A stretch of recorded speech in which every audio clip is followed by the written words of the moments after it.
Welcome. I'm Kinetic Symphony. I hunt down and report on mysterious and weird true stories, from glitches to the paranormal. This is my weekly compendium of case reports for the week of August 2nd, 2021. Case file number 202, written by Kanukistani Lad. In an instant, 4 hours passed. This happened in Winnipeg, Manitoba in the late spring, early summer of 1999. I was living in a gritty neighborhood popular with gangs and unemployed artists. At the time, I was more the latter, and I was clean and sober. I went to the neighborhood coffee shop to drink coffee and read and write alone. This was a local shop, not a franchise. Everyone who worked there wore a carved, wooden, Celtic-style knot on a necklace. I thought it was odd, but there are a lot of artisans in the hood, so I thought they were maybe all fans of some local craftsperson. I sat down at a table for two, facing the door, a habit I picked up from my dad. The server, wearing one of those Celtic wooden knots, took my order. I glanced up at the wall to my right, and the clock said 1 p.m. In an instant, I could hear the staff, and some of the other patrons, laughing and looking at me. I felt embarrassed and odd. Altered. I looked at the clock at my right, and it was 5 p.m. Like in Hereditary, when the outdoor shots of the house changed from day to night, like someone flipped a switch. I was in the exact same position. I didn't feel as if I moved or as if someone moved me. But I was terrified. I grabbed my book and ran home. I never went back to that place. I still don't know what happened. Edit. A few extra comments about my life at the time. I wasn't isolated. I was plugged into a network of local artists and slackers. But I lived alone and was writing a lot. Hours a day. And I was experimenting with the occult a bit, to my regret. Edit 2. Thanks to all of you for your thoughtful replies. This experience is one that has bothered me for literally decades. It's reassuring to know that subs like this exist to give serious thought to these odd experiences. And I have an appointment with the doc in the coming weeks. I'll bring this up and search my memory banks to see if I've had similar experiences that I'm suppressing. You guys rock. Case file number 203, written by Lumpy Constellation. Opposite directions they pass. Goodbye. What the hell? That's them up ahead. Yesterday, my fiance and I, we're both 29, went to a lake about 20 minutes from our house. We're very outdoorsy and love a lake day, and we love this lake in particular because we found a great secluded swimming area. You have to hike 2 miles to get there after parking, so it's often either empty or just adult couples hanging out, sometimes families with older kids. The hike there is one narrow paved road with the mountainside on one side and a steep drop-off into a riverbed on the other side, so there's absolutely no way around it and no alternate routes. We also asked the park ranger the first time hiking it, and he confirmed it's the only trail to the swimming area. So yesterday, we park and start walking, and we notice a guy and his two kids exploring the trail a bit, walking back and forth like he's trying to figure out where the lake is. Pretty common occurrence. They were a memorable bunch because the father and son both had bleached sections of hair. Dad had dreads with a few of them bleached, and the son had a bleached mohawk with black hair on the sides. They're walking back in the direction of the parking lot, opposite to the direction we're going, and he asks us where the lake is, and I tell him, about 2 miles ahead. We keep walking, and I hear his daughter yell, exacerbated, behind us, 2 miles? And they kept going towards the parking lot. We completed the hike, and it was very quiet, no other people on the trail that we saw. It would have been pretty difficult to miss others since this is a secluded area, and if someone wanted to pass us, we would have had to stop to let them pass us since the trail is pretty narrow and we had our dog with us. So we get to the lake and set up at a picnic table, and I turn to take in the scenery when suddenly I see the same family. They're already set up, and the kids are even swimming. It's like they've been there for a while already. I ask my fiance if that's the same family and how they beat us there. He confirms it's the same bunch, but also has no idea. The only thing we could think of is if they walked in the riverbed, but we would have heard their voices echo down there, and any path down there is completely overgrown with trees and shrubbery, so how would they even hike it? And why would they choose to be down there when there's a perfectly good paved trail? And they'd been going in the opposite direction as us when we saw them earlier. Case notes, file number 203. Well, okay, I just had to comment on this one, because it reminds me of another recent story where the guy was sitting in a bar with his friends. He sees a man pass by. Then the same man passes by again from the same direction seconds later. But that was one man. His friends reacted oddly. In this case, you had multiple witnesses who were as baffled as you were. Is God playing with us? Are we in a simulation with developers having a laugh at our expense? Or was it a glitch in the system? Those people's spirits zipping ahead, perhaps in the same way they did eventually leave. Maybe interacting with another family at that time, the same way you saw them interact with yours. A touch of foresight at a distance. Bonus file, written by A.O. Runes. Dad passed away, ashes scattered, yet he was seen again by a lake months later. So, I have recently been riding my bike around our local park, just about every day that the weather allows. Yesterday, I had the music going and was pedaling away like usual when I came rolling up to a guy and his dog. He just kind of looked at me and smiled like we knew each other. I nodded and went on my way, but there was something about his face that stuck out. It's just a coincidence, I thought. There was no way. But it looked just like my dad. This wasn't my dad that I saw last summer. Not my dad that I remember standing talking in the driveway for the last time. This was my dad's face that I remember in the hospital before he took his last breath. I made another lap around the lake and campground on the other side of the park. I came up to the hill and he was still standing there, almost as if he was waiting on me. He looked at me, waved, and smiled again. He just stood and watched as I was slowly pedaling up the hill. I got to the top and paused for a second, staring at the man through my sunglasses. It felt like I knew him. I looked at him for a second before riding off. It really felt like my dad was standing there. I couldn't bring myself to say anything though, for some reason. I usually pass people several times while riding. I didn't see him again on any path. This was another weird thing that stood out. He was at the top of the hill by the bridge that goes over the river when I first saw him. He was still there when I came back around, but not anywhere along the trails there when I came up around a third time.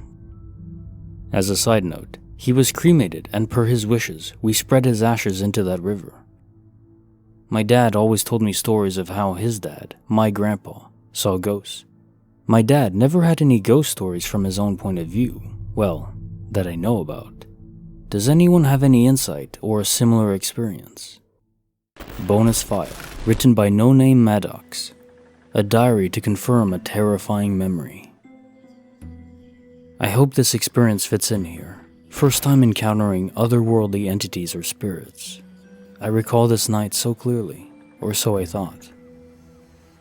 I am currently reading through all my old diaries, ages 11 to 22, and I came across the night in question.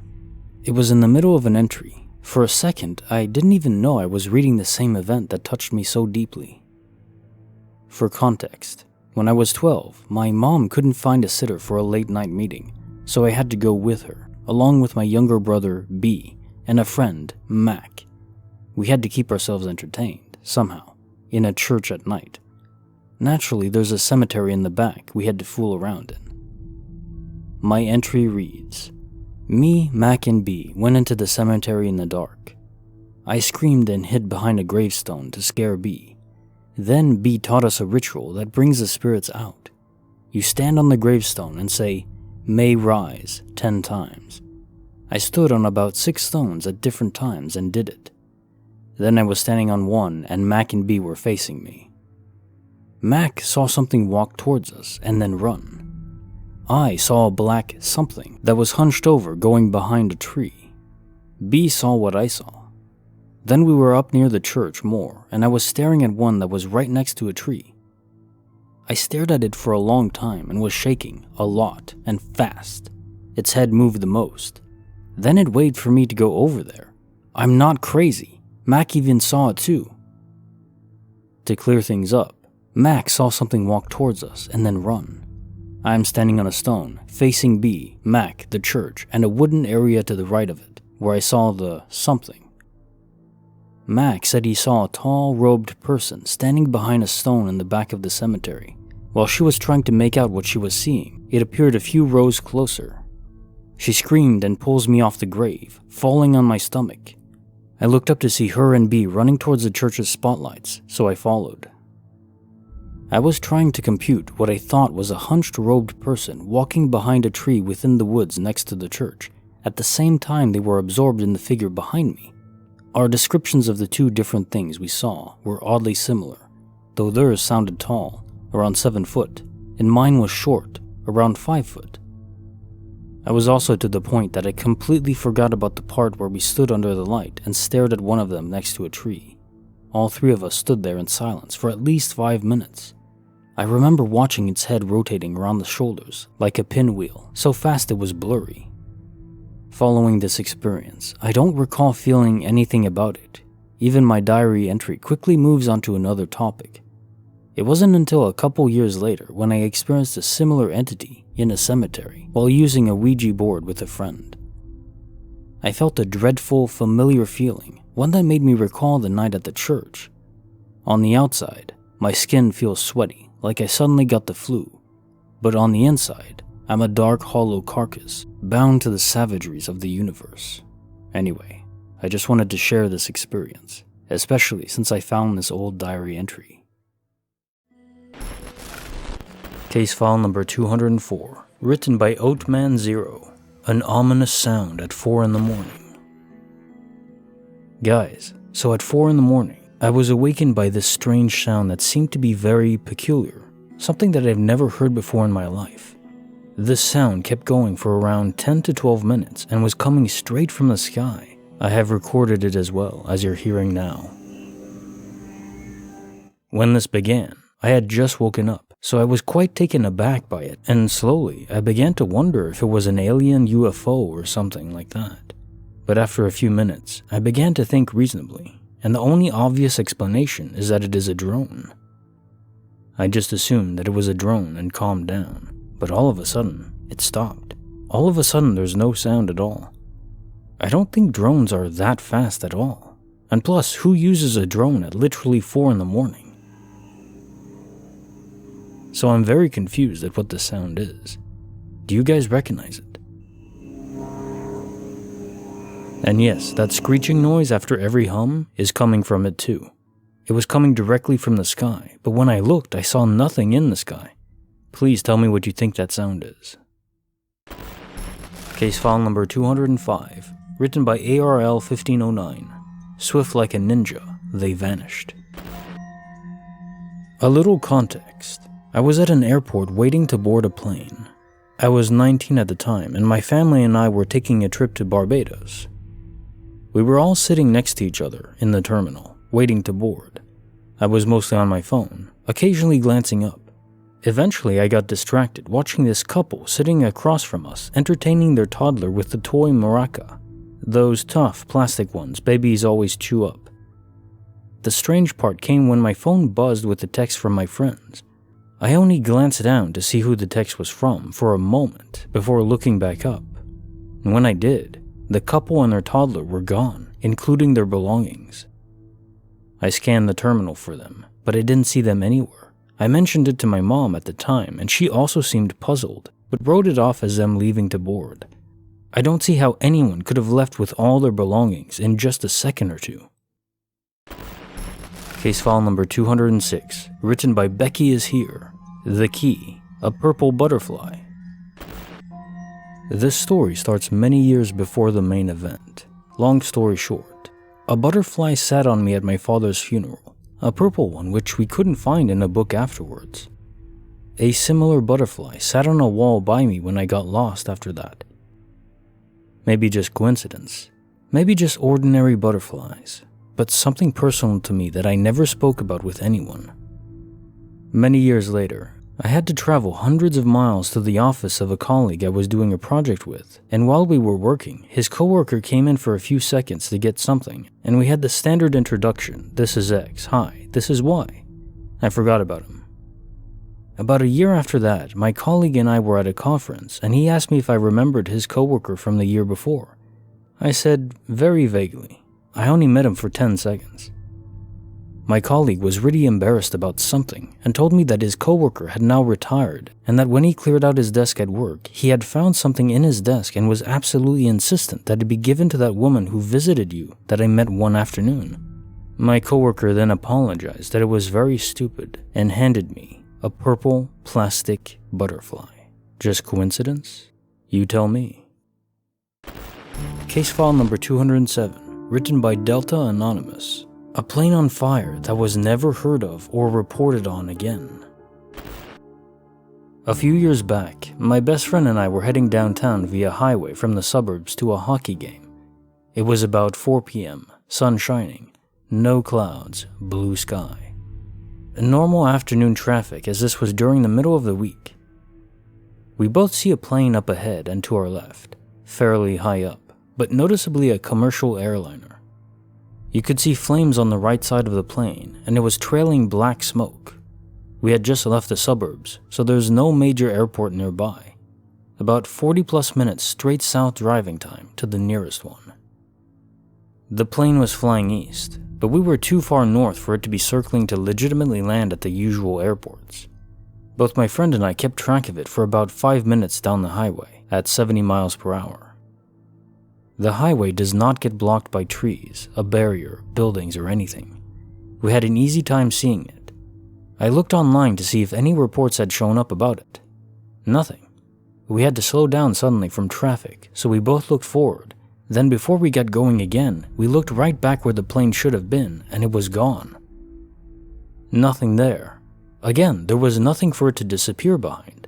It was moving at a normal airliner pace, never changing direction. It was just gone. My friend and I didn't know what to make of it. I checked for any reports of downed planes over the next few days, and found nothing. Legitimately, it's like it never happened. It's just crazy. I could clearly see flames and smoke. I do know that commercial airlines can look like tubes or blimps with the right reflection or refraction of light, as if the wings aren't there. Or with the right reflection, they can look just like a ball of light and may disappear. I had spent the next 15 minutes of the ride looking for it before we would be too far. Never saw it again. No smoke trail or anything. No reappearance due to shifting light. Just nothing anywhere. I don't get it. If you're enjoying this video, consider giving it a like. Now on to the next story. Bonus file, written by Aurelion. It was fast, it was furry. It had unbelievable eyes. I absolutely want to make it clear that this is true. My wife and I both witnessed this and will never forget what we saw last night. I am a 43-year-old man, a former Marine with a lot of time at sea and a former railroader. So I've been to a lot of places that are just hard to get to for most folk. I have never seen anything like what we saw last night, and it happened on Highway 50 in between Penrose and Pueblo, Colorado. My wife was working a closing shift in Cannon City last night. I left Pueblo and made the drive west as usual. After she clocked out, we went to pick up our son from his job, only to find he wasn't working last night. On the drive back from Cannon, you pass Penrose, and then there's a place I have always called the Big Hole. The Big Hole is actually called Pierce Gulch. There is a significant drop in elevation, and then you immediately climb back out, hence my nickname. As we were approaching the Big Hole at about 12:40 a.m., something traveling from north to south crossed all 4 lanes and median of Highway 50 at an incredible rate of speed. We were the only vehicle out there at this time of night, and we nearly hit it. It was roughly 3 feet tall and had long brown hair everywhere. And again, this thing was hauling ass, faster than any animal I have ever seen or heard of. My wife was driving and had our son on speakerphone. She startled and looked at me and asked, "What the hell was that?" By this time, we were down in the bottom of the gulch and headed back up the hill. We told our son what we saw, and my wife got off the call.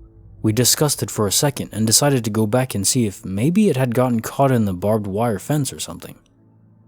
Maybe there was some trace of this thing. We both were amazed by how fast it was moving. By 12:45, we had traveled back to the west side of the gulch and turned around. There wasn't any traffic, so my wife just slowly rolled down the shoulder of the highway, and I had my window down and was shining a flashlight that I had in the car out into the field. There isn't much out there except cactus and stuff. As we came up to the approximate area we saw this thing, I told my wife, "Hey, look, do you see those eyes?" She said yes and stopped the car. 10 yards or so on the other side of the fence was a pair of very bright, very blue eyes, not far off the ground. I was thinking we probably were looking at a coyote or something. It was looking directly back at us. What happened next, I will never forget as long as I live. Whatever those eyes belonged to, freaking stood up like a man, like a 6.5 foot to 7 foot man. They were still looking at us. Whatever it was that flew across the road at like Mach 2, this was it. This was the hairy thing we saw. There was a moment of disbelief and shock, and then as it registered, that we found the thing and it wasn't just some animal, the fear kicked in. I told my wife, "Go, go, go, freaking go!" It seemed like slow motion. She floored the gas and the thing watched us leave. We already knew that the thing was incredibly fast, so she drove as fast as she could and out of the gulch, and I was looking at the back window and checking mirrors. My wife was afraid it might be following us. It wasn't, and I didn't want to make things worse by admitting that I was worried too. We drove very fast for several minutes. We talked, but it was almost like we were just talking to ourselves, like, oh my freaking god, what the hell was that? And was it waiting for us? Soon the lights from Pueblo West were ahead, and we were back in civilization. Once we got into the city, we finally started to relax a little. We talked until we got home and then checked the car for anything. We couldn't really go to sleep for hours. My wife got online and was searching for anything that matched the creature we saw. She found some stories, paranormal in nature, of other people witnessing a creature that sounded exactly like the one we had seen. She has to work the same shift tonight, so on our way to Cannon City, we're going to stop and go out into the field where we saw that thing, and see if there's any evidence, footprints or hair, something. Case file number 208. Written by Fat Girl 2292. That building we passed every day. Morphed. It might sound stupid, but when I got to work I always pick up a friend that works in the same place I do. And we pass through the street that has some apartment buildings with yellow paint, and they have a black gate. Every single day we pass through there, my friend tells me, "Damn, I wish I could afford an apartment there," since they're really nice looking. But we heard they are very expensive, out of our budgets. So anyways, yesterday, I picked up my friend on our way, and as we're getting close to the apartment complex, I'm already thinking, here we go again. My friend is gonna start telling me how she wishes she could live there, like she always does every day. I'm concentrating on the road when I hear my friend say, "What the hell?" I looked at her, mouth was open and she's pale. I turn around to where the apartments are supposed to be, and it's a whole different apartment complex. Different colors, some are beige colored and no black gate in front, and even the name is different. These ones are called Sunset Apartments, but the yellow ones with the black gate we see every day are called Alta Vista Apartments. I stopped the car. I told her this can't be. I told her, are we on the correct street? We looked around and we were. We started freaking out and got in the car and left for work. But on our way back, we retraced our steps and went back and bam, the apartment complex we saw every day was there again, the one with the black gate. That different one we saw earlier was just not there anymore. My friend says we probably went to an alternate universe or dimension or something like that, or maybe it was just a glitch. And I'm glad I'm not crazy because I have her as a witness. This is the first time something like this has happened to me. And while yes, it was very freaky and scary, I'm also glad it didn't happen to me alone, or I would have felt like I lost my mind. Case file number 209, written by Nostril Nugget. A road we drove on often, vanished as if it never existed. My kid and I go ride daily. The kid loves to get out, listen to music and just cruise. I grew up here. I know the interstate, highways, and farm-to-market roads like the back of my hand. On one of our rides last week, this happened. There's this one farm-to-market road, which had been there for at least 40 years, that is often traveled by people who want to get off the interstate and have a peaceful 6-mile drive through the woods to connect to another major road. The feeder road from the interstate is one way, and about half a mile to the FM road, then continues past the FM road and continues on for several miles. My kid and I got onto the feeder road and went the half mile to the FM road, except it wasn't there. No sign it had ever been there, just woods. Not even a slight indication anything had ever been there before. Even the road signs were gone. And it was eerily quiet. I couldn't hear road noise, or even music in the car. After we passed where the FM road should have been, about half a mile later, sound came back. We continued on and finished our ride, both wondering what happened. Today on our ride, we took the route again. Lo and behold, the FM road was back. I took it 2 different times just to make sure. My kid and I kinda laughed and looked at each other. I don't know what to make of it, but it surely was odd.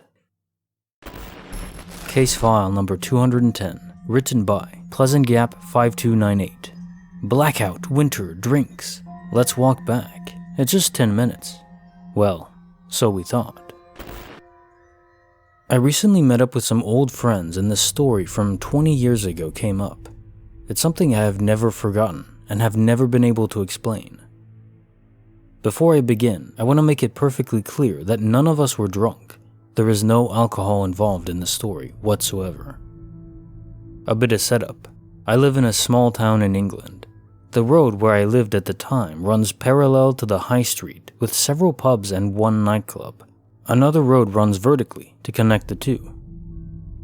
Think of a capital letter I with the lines at the top and bottom. The local nightclub is at the bottom of the I and my flat at the top. It's a straight road, about a 10-minute walk from one end to the other. This is important. Onto the story. Myself and 4 friends found ourselves in the local nightclub at around 11 p.m., stone cold sober, and we were queuing at the bar to get our first drinks of the night. Just before we got served, there was a power cut. Emergency lights came on, everyone escorted out of the club. The whole town was out. It was the middle of winter, so we decided to cut our losses and walk back to my place, and finally have a drink. It was no later than 11:45 at this point, probably a bit earlier. We started the walk back to my place. It was incredibly dark and eerie, so we did what I think anyone would do in that situation. We tried to scare the crap out of each other. The walk was otherwise uneventful. We got back to mine, and after fumbling around in the dark, looking for a light source, we settled in and I started making us some long-awaited drinks. That's when one of my friends asked what time it was. Thinking this was another spooky story, I waited for the rest of it. I remember her voice chilling me when she said, "No, seriously, what's the time?" We all looked at our watches. We were all showing 3:20 a.m., except one which had stopped at 1:05 a.m.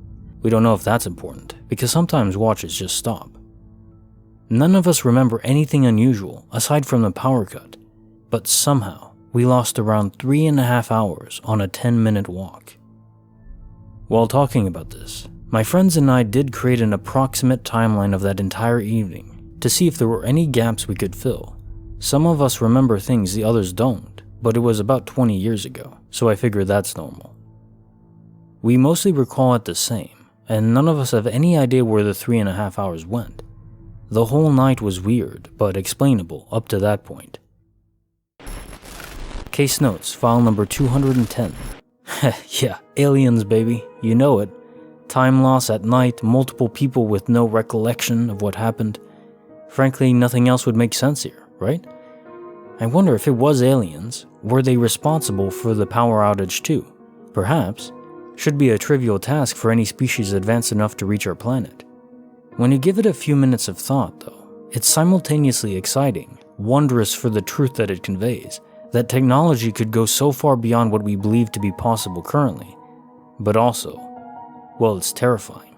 We're fully at the mercy of any such species. You know that quote, the whole advanced technology being indistinguishable from magic? Well, it's true. If they want to abduct us, study us, destroy us, whatever, They will, and we wouldn't even know about it until it was over. Case file number 211, written by Taquitos Our Life. Babe is taking a shower late. Let's go check. He's not there. Long time ago now, since my ex, maybe 6 years ago now. One morning I woke up having the day off. He was at work. But then I hear the shower nozzle turn on and the water turn on, and I think, oh, he got up late and is getting ready. I call out, "Babe!" And I hear him call out, "Yeah." So I get up and walk around the bed to the bathroom, and I'm thinking about how I'm gonna tease him about being late once I open the door. And I'm thinking of something to say, so my mind is distracted. But I know I hear the cap pop on a bottle of shampoo or body wash, and I open the door, and the curtain is open. The room is empty. And I didn't check, but it did look like someone had showered, but he would have showered before he left for work, an hour or so before I woke up. The room felt very heavy, and I actually closed the door after turning the lights on in the studio, bathroom, and kitchen area, because I'm a baby. Does this belong here? I know that place was horribly haunted, but this felt very weird. Like it had his essence. I can't explain it, but I can feel him walk into a room before you see him. He's a very grounded, highly in tune person. I can't explain it. If you know, then you know. But whatever this was, captured perfectly. Bonus file, written by Cotton Spectre. A powerful voice from within. In general, I believe in superstitions and bizarre phenomena, but I'm usually indifferent and not scared. I'm also not sensitive in terms of identifying unfamiliar energies, although I usually have a spot-on instinct with people, and that's about it. However, there was this one time when I experienced something strange, and not sure if this could be categorized as paranormal or other stuff. So my office building was a warehouse that turned into a 2-story building in a loft style. The second floor was divided into right and left wings, separated by stairs, but it is basically open space that you can see almost the entire office in a glance. I was staying there late, until around 9 p.m. I was all alone, not only on the second floor, but in the building. There were these 2 janitors downstairs, though, but they were smoking outside. The only part of the building that still had the lights on was my wing, but I didn't worry since I wasn't afraid. However, suddenly I got this whisper that told me to go home. The voice didn't sound like scolding or warning me, and rather it spoke in a matter-of-fact tone. Moreover, what makes it extraordinary is I know fully well that it came from the very core of me, but it wasn't me, if that makes any sense. Also, although it spoke plainly and not really in a commanding way, I wasn't in fear whatsoever as well. I knew right away that I needed to comply, so I just left. I remember that I was really confused instead of feeling scared or anything because, again, I didn't feel like the voice had any intimidating intention, simply order. Has anyone experienced a similar thing? To this day, I still wonder what or who the voice is and why it came to me because there was not even the slightest danger in sight.